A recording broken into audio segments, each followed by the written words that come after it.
یہ دو بات اس کو اگر ہم یہ کریں گے تو یہ سورت دو چیزوں میں، ایک خدا کی تعریف اور دوسری چیز ہے دعا.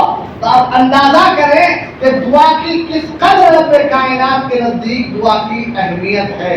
رب چاہتا ہے کہ میرا بندہ دعا کرتا رہے، رب چاہتا ہے کہ میرا بندہ گریا گزاری کرتا رہے، رب چاہتا ہے کہ میرا بندہ میری بارگاہ میں مانگے، رب چاہتا ہے کہ میرا بندہ جب مجھ سے مانگے تو وہ دل سے مانگے. اور جب بندہ دل سے مانگتا ہے، مانگنے کا بھی ڈھنگ ہے، مانگنے کا بھی ہوگا سلیقہ بولنے کا. انسان کو دل تو کیا چیز ہے، پتھر بھی پگھل جاتا ہے.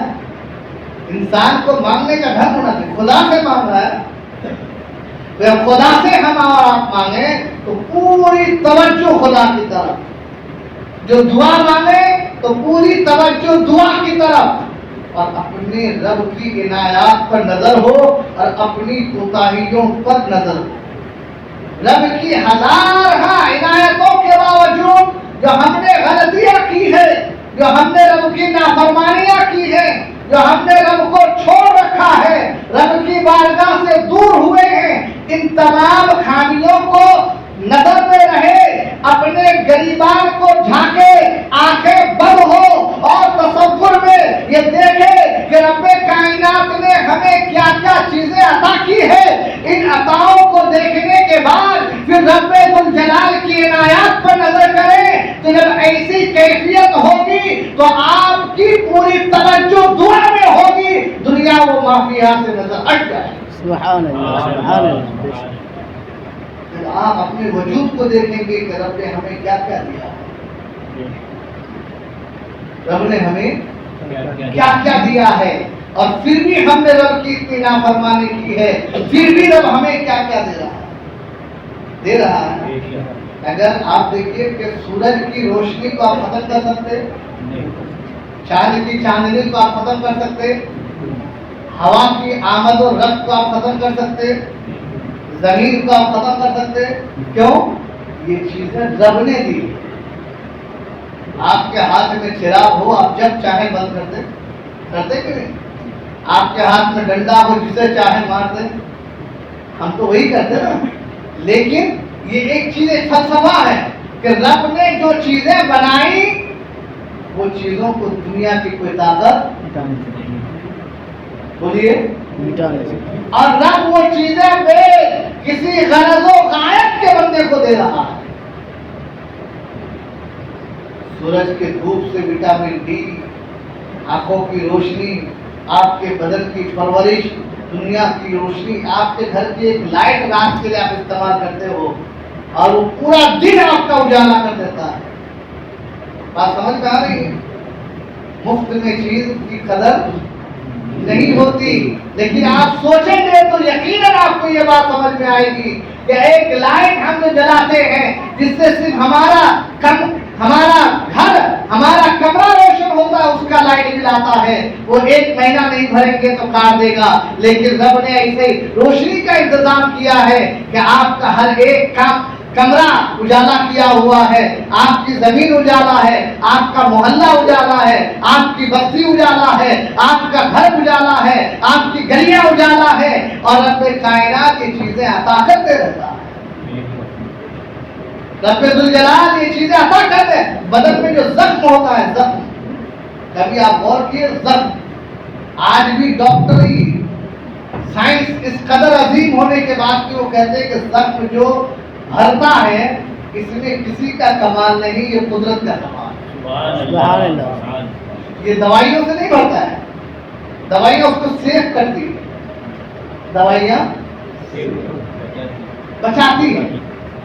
وہ اب من جانب اللہ اس کے اندر وہ چیزیں بھرتی ہیں، اور یہ وہ انمول ہوتی ہیں وہ چیزیں جس کی قیمت لگانا بہت، بولیے، ایک آنکھ چلی جائے کروڑوں روپے دینے کے بعد بھی آنکھ ڈپلیکیٹ چاہے آپ جتنے لگا لیں لیکن وہ آنکھ نہیں ملے گی جو خدا نے.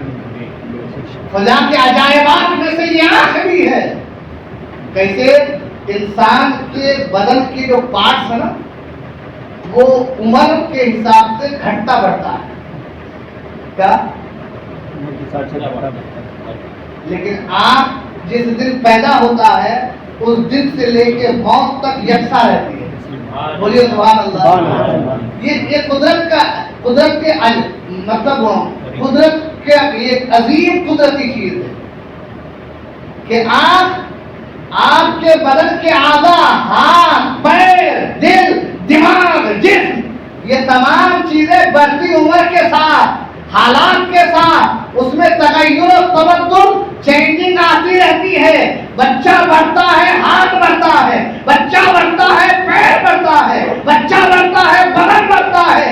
لیکن آنکھ جس دن وہ پیدا ہوا تھا اس کا سائز جتنا اس دن تھا اس کے موت کے وقت اس کا سائز ویسا ہی رہتا. اللہ کی قدرت تو ہے. اسی کو بات سمجھ میں یہ سرچ کر لینا، یہ سرچیبل تحقیق کی بھی بات ہے، ہوائی بات نہیں. یہ صحیح ہے. اس میں اگر آپ بندہ یہ سوچے کہ یار اللہ تبارک و تعالیٰ کے کارخانے قدرت کیسی فیکٹری ہے، وہ اللہ نے کیسی چیزیں بنائی کہ انسان چھوٹا ہے، 2 کلو وزن کا، 3 کلو وزن کا آنکھ اتنی ہی بڑی، 50 کلو وزن کا آنکھ اتنی ہی بڑی. اس کے سائز یہ تمام چیزیں ہیں. تو اللہ تبارک و تعالیٰ کی عنایتوں کو جب آپ نظر میں رکھیں گے اور اپنی خطاؤں کو نظر میں رکھیں گے، پھر جب دعا مانگیں گے کہ آپ کی دعاؤں میں لطف آئے گا، مزہ آئے گا.